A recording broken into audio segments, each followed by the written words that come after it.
Hello, magandang gabi. Nung nakaraan, mga kababayan ko, so niraakan natin si Sir Jay Costura do sa last video. Then, may nagsabi, o paano naman ika yung pagtawid? Actually, itong mga video na to, na nakomentan ko na dati. Pero i-revisit natin para maging updated naman yung reaction video natin. Kasi 5 years ago, nire-reactan ko na to eh. So happen nung mga nakaraang mga taon, walang nanonood sa akin. Nanonood sa akin 200, puro basher pa. So, sige. Pagbigyan natin yung pagtawid ha. So, bibigyan ko kayo ng tatlong senaryo dito doon sa nangyari. At yung re-reactan natin yung last, yung sa may elemento. Tama ba ako? O sige. Unahin natin tong video na to, no? Kukuha tayo ng mga random lang ito ha. Random lang ito ng mga video na pinapakita yung pagtawid. At isushow ko sa inyo kung paano na isasagawa yung pagtawid. So, ito, unang video, yung may title na Bunso Part 2. So, play natin. Skip tayo sa may pagtawid. So, unang bahagi daw. This is Jeffrey Andal. Puro itim yung cards. Hindi ko alam kung saan nagtatrabaho yung kapatid mo, pero parang may nakikita akong mga construction worker. Tumatama ang galing. Nalaman pala natin, ayon do sa admin, sa public post ng admin, ikaw pala Sir Jay Costura, ay tinitingnan mo yung mga Facebook page ng mga kliyente. 'Di ba? Syempre, dun mo na cold reading yung nagtatrabaho sa construction. Syempre makikita mo doon may mga construction do sa Facebook. So, yun yung explanation ha. Syempre paano niya nalaman na nasa construction? Cold reading nga. Sana alam niyo yung sistema ng cold reading. When you say cold reading, para sa mga bagong nanonood ha, alam ko, every time nararaakan ko to si Sir Jay Costura, lagi ko minimension yung cold reading kasi yun yung foundation nung nung ginagawa niya eh. Ang cold reading, yun yung technique ng isang psychic or kahit ng sino man na makakuha ka ng information sa isang tao na hindi mo siya obvious na tinatanong. Pwede mo siyang tanongin pero sa ibang bagay. For example, paano niya nalaman na nasa construction?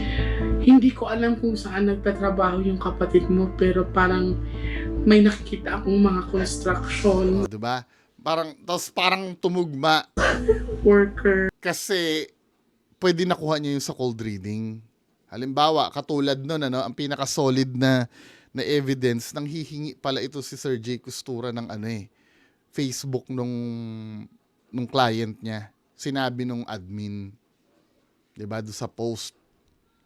'Di ba merong screenshot tayong pinakita before na kalkalin nyo na lang yung past video ha.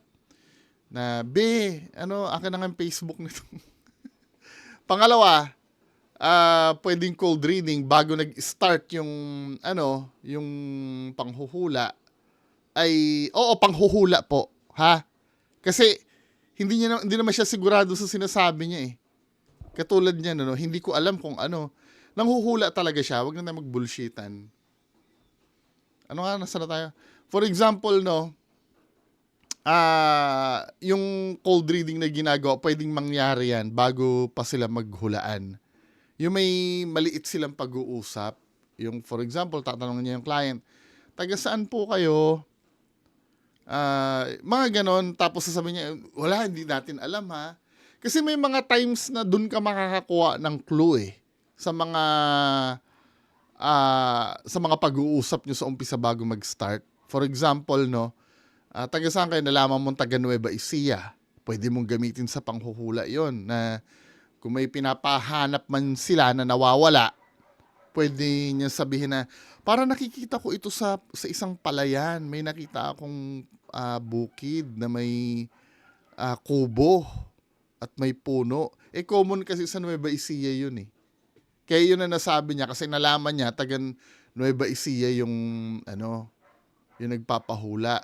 Or habang nagkikwento yung nagpapahula, sasabihin naman ni nung ini-interview niya alam mo Miss J, nung time na nagtuturo ako sa let's say nung time na nagtuturo ako sa isang lugar sa Ilocos, 'di ba? Nagtuturo ako sa Ilocos noon. Meron akong isang estudyante ko na na tinulungan. Di na-absorb niya, may nagturo pala to sa Ilocos. Pwede niya ihula later on na, nakikita ko dito, ang trabaho mo isang teacher.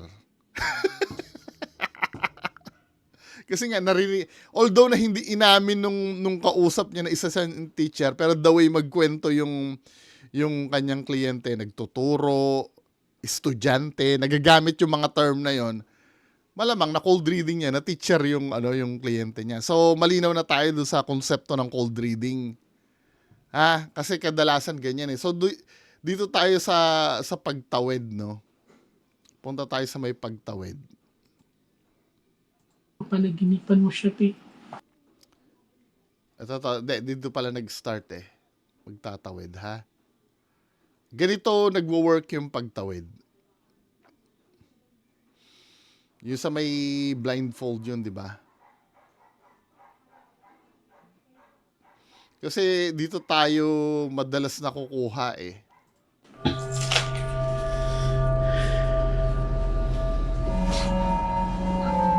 Actually, kay Sir Ed Kaluwag, naranasan ko na to. Kaya kung magsasabi kayo na ikaw kaya ang pumunta doon, para maranasan mo, naranasan ko yan. Pumunta kayo doon sa playlist ng video ko, hanapin mo doon sa may Clark. Pero ibang-iba yung process namin doon kumpara sa pupunahin ko dito. Kasi yung pinupuna ko dito, yun ang inabangan ko doon sa ginawa sa akin ni Sir Ed.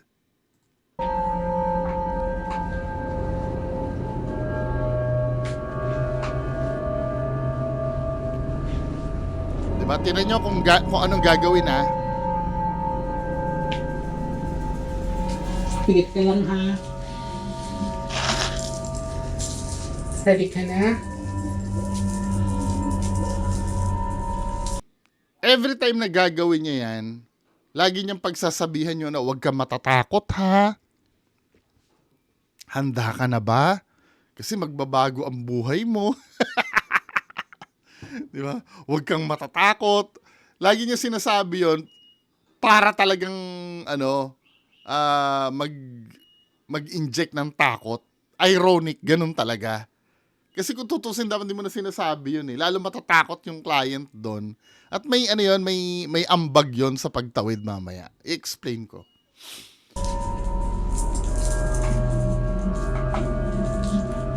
Kasi kakasabi mo ng ganun talagang magiging wild yung imagination nung tatawid eh. Tingnan mo kung anong gagawin ni Sir J. Costura, ha.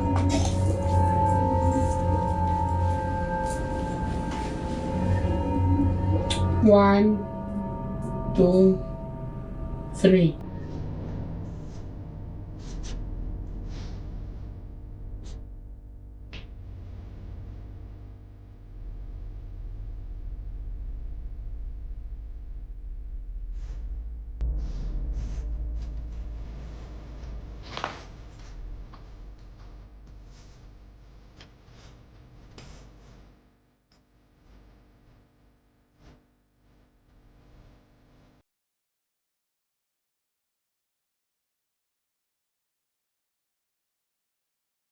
O, tapos na. Nararamdaman ka na ba? Dito nag-start. May nararamdaman ka na ba? Pero madilim lang po, wait lang po. Madilim na, wait lang. At kayong tatanungin ko, kung ano napapansin nyo sa ginagawa ni Sir Jay Costura.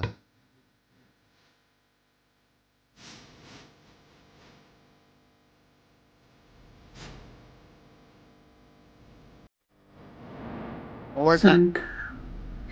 Madilim lang po. Oh, madilim. Unti-unti magliliwanag yan, pe. Dumibilat po yung pakaramdam ko. Tuloy-tuloy lang ha, huwag kang bumitaw. Opo. Same ang ginagawa niya sa mga ibang Mataas po pagtawid. yung mga balahibo. Subukan mo maglingon-lingon. Mataas yung mga balahibo ko. Sobrang dilim lang.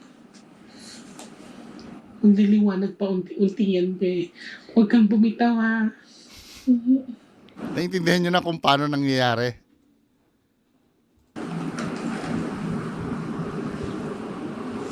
Saan ka banda? Madilim pa rin po. Pero medyo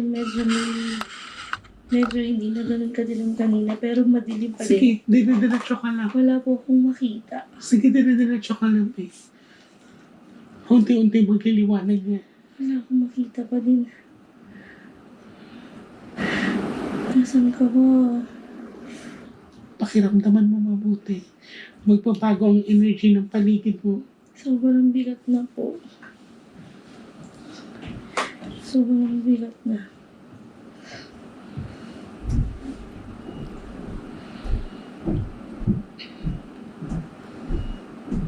May napapansin na kayo? Ayun, nandiyan ka na. Unti-unti po. Nandiyan ka na. Alam mo, ano napapansin nyo? Daldal kasi ng daldal si Sir Jay Costura. Tandaan nyo, kapag nakapiring ka, at ikaw ay pinaliguan ng kung ano-anong sasabihin sa'yo na huwag ka matatakot, magbabago na ang buhay mo, pag ginawa mo to, marami ka makikita doon, matatakot ka. Yun ang nakikita natin sa tumatawid. Pangalawa, daldal siya ng daldal kung anong dapat makita nung tumatawid. Ano yan, madilim. Pero liliwanag yan mamaya, liliwanag yan, di ba? Sometimes, may sasabihin pa yan, may makikita kang mukha ng tao. Tandaan nyo, dahil wala kang sense of sight, kung anong isasuggest sa'yo, yun ang makikita mo. Mas malakas ang imagination pag wala ka nakikita. Kahit ikaw ngayon, na nanonood sa akin, pumikit ka. Pumikit ka ngayon. Sasabihin ko sa'yo, makakakita ka ng kulay puting jeepney. Kulay green na tricycle, makakakita ka. Makakakita ka kahit ayawin mo kasi narinig mo yung kulay green na tricycle or kulay puti na jeep Nasuggestan kita ng dapat mong makita. Kaya kahit nakapikit ka, makikita mo talaga. Kahit pigilan mo, ayoko makakita ng Wala lumalabas talaga yung puting jeep Kasi kasi daldal ng daldal, kung itong pagtawid na to, let's say totoo, dapat hindi nagsasuggest si Sir Jay Costura ng dapat mo makita. 'Di ba? So, dito tayo sa kabila, sa kabilang video. Dito may pagtawid din to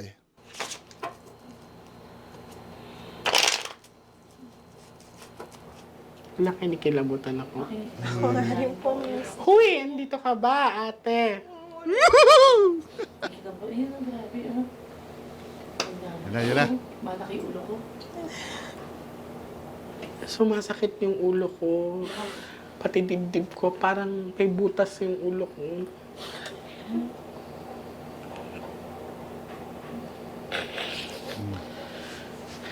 Nararamdaman ko siya.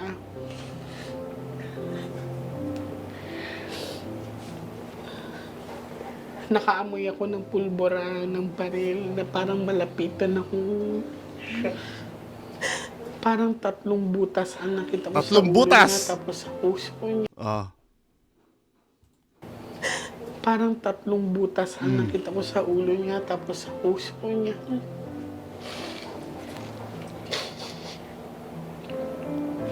Binaril yung kapatid niyo. Opo. Sa ulo po daw. Sa At saka ulo po ang sa- tama. Dito po, tama. Dito sa puso po. Wala kayong pinakitang picture sa akin na binaril siya. Wala Wala po. po. Na cold reading ko lang. At sakit ng ulo ko, te, parang may butas o malapitan. Dito nga po talaga. Tama po. Dito binaril. Titingnan natin. Bullshit.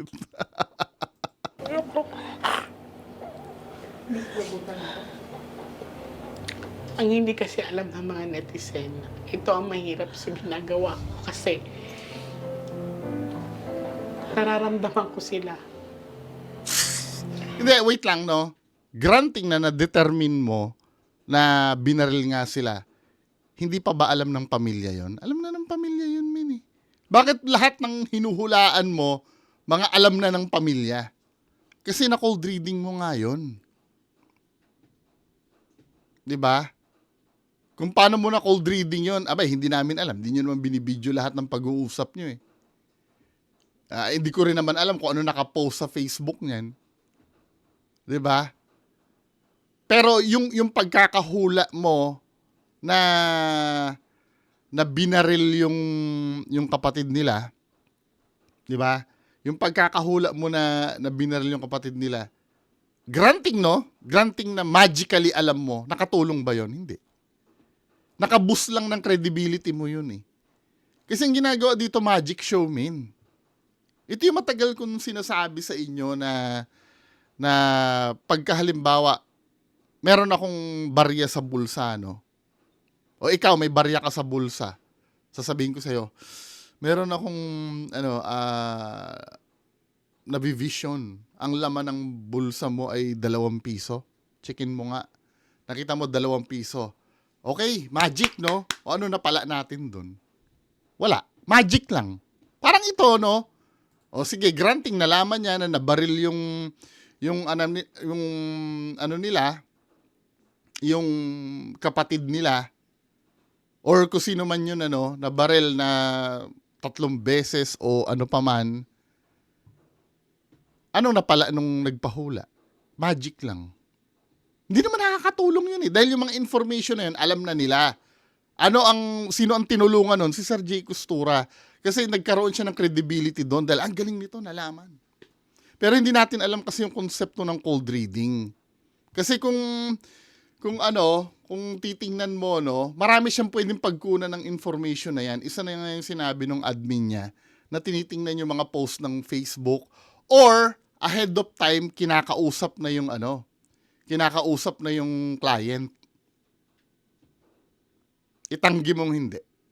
Kinakausap na kasi tinatanong mo yung admin mo, eh.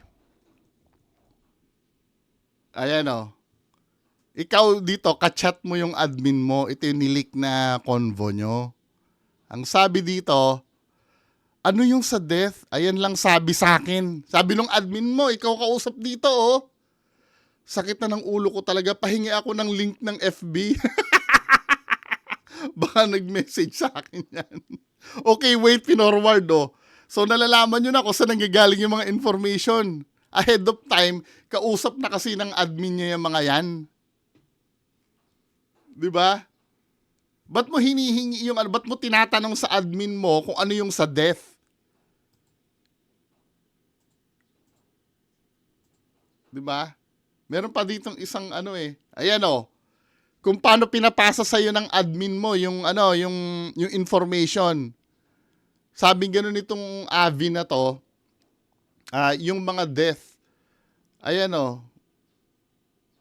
Tapos, ayan na po Miss J, sabi dito, ayan na po Miss J.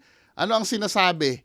Kinikwento ng client mo kung ano yung information.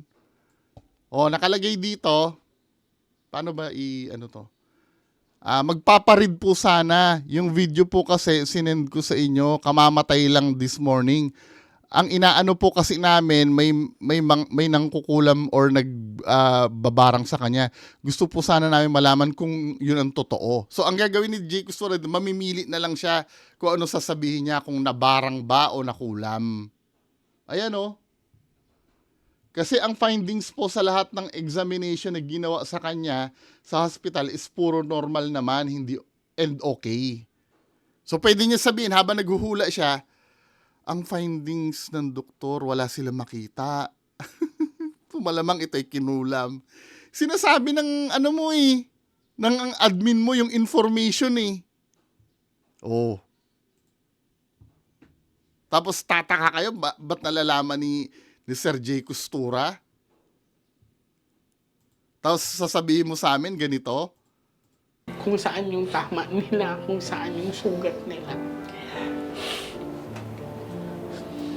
Hindi man nila sabihin sa iyo 'yan. Nakikita mo yung FB page nila. Nakausap nila yung admin mo. Ay, syempre, pag kinausap ko itong mga to, itatanggi na kasi hindi nila matatandaan kung kailan nila sinabi yan At hindi naman nila alam na kino-cold reading na sila. Ano nga uli ang cold reading? Yun yung pagkuha ng information na anyway, pagtawid yung topic natin doon tayo sa pagtawid mismo. Oh. Same pattern ha, yung kaninang random videos ito. Huwag ka basta-basta dumilat, ha? Yes. Random videos to ha, pero same pattern ang gagawin. Ready ka na? Opo.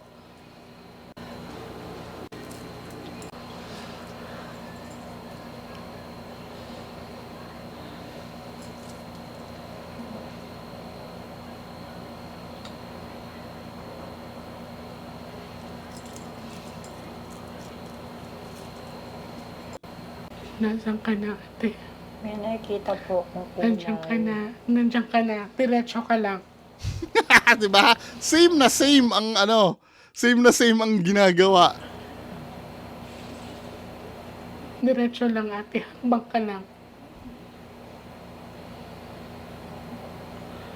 Pag nakita mo yung kapatid mo, kausapin mo. Di ba? Nagsasuggest siya nang dapat makita Same lang. Sino dito ang Catholic? Catholic, sino yung mga nag-aral sa Catholic school dito? Kasi may intindihan nyo itong sasabihin ko Ako, Catholic school, ako nag-aral nung high school. May tinatawag na recollection yata. Ano bang tawag nun? Yung recollection, alam nyo yun?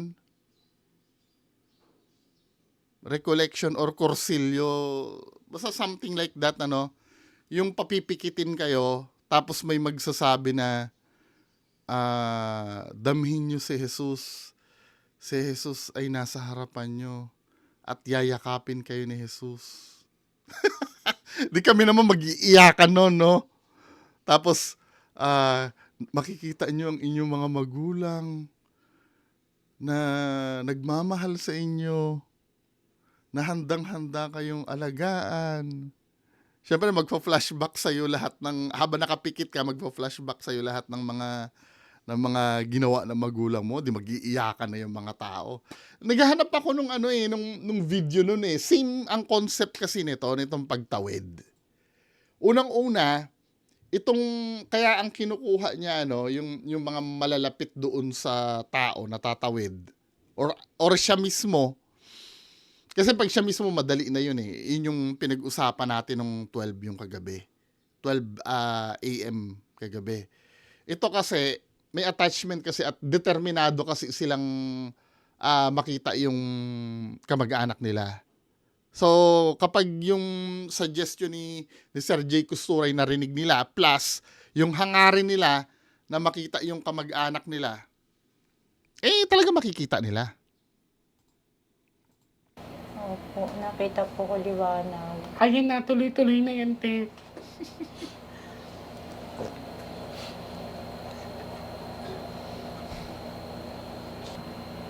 Tawagin mo yung kapatid mo, te. Oo, nasaan ka na?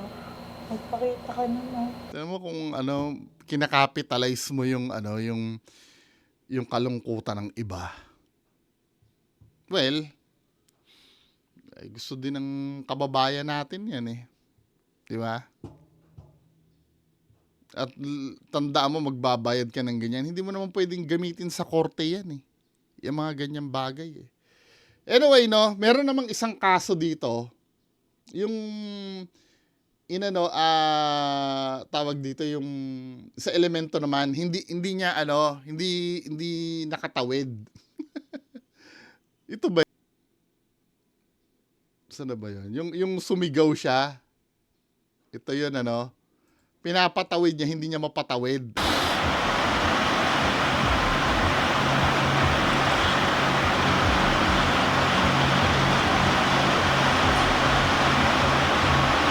Lakad ka, lakad ka. Lakad. Ang mangyayari,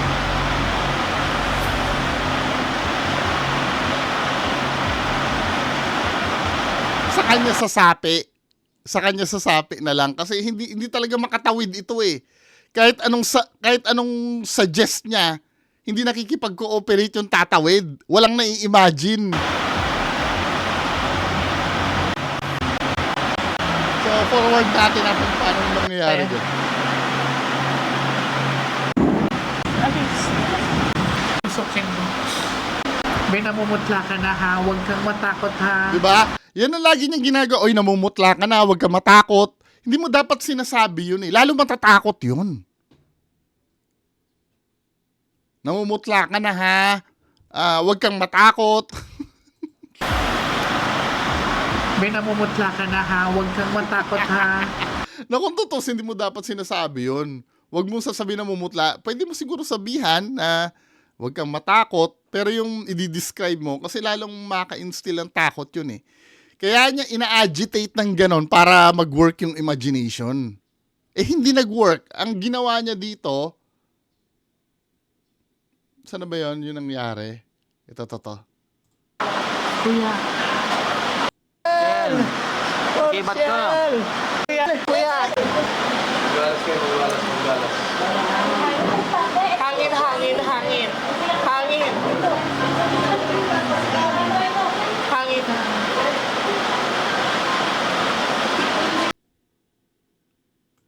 Ito. Hindi niya mapatawid eh.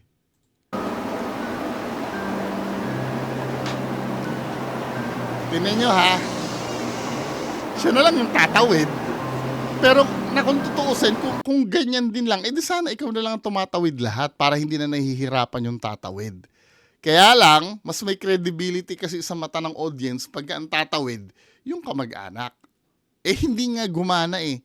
Kahit na anong suggestion niya eh. Kaya ito mangyayari.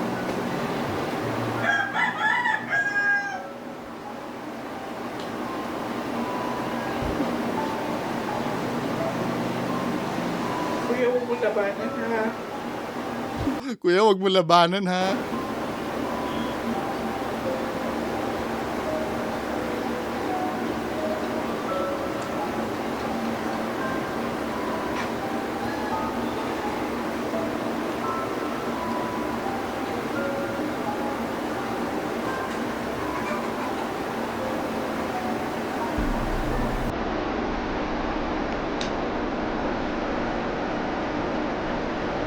Yun na.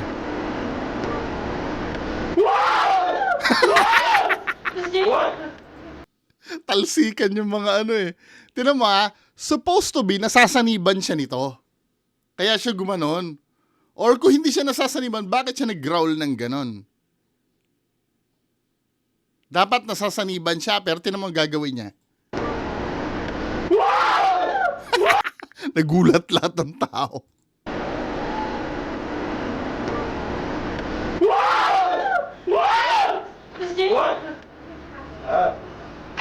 Kuya. Pinigilan niya. Nasasaniban eh. Tapos bilang gaganyan siya. Ano ba? Ganyan ang nangyayari pag hindi niya mapatawid yung yung pinapatawid. So okay na tayo sa pagtawid ha. Okay na tayo. O next naman yung may nag-suggest sa akin na yung may nakasulat. Nagawan ko na ng ng reaction video yun eh. O next na lang natin pag-uusapan yun. Yung may nakalagay na akin ka. Ha? Sige. Next video na lang tayo. So So yan lang muna pag-uusapan natin. Okay na tayo sa pagtawid ha. Magandang gabi sa inyo lahat. Bye-bye.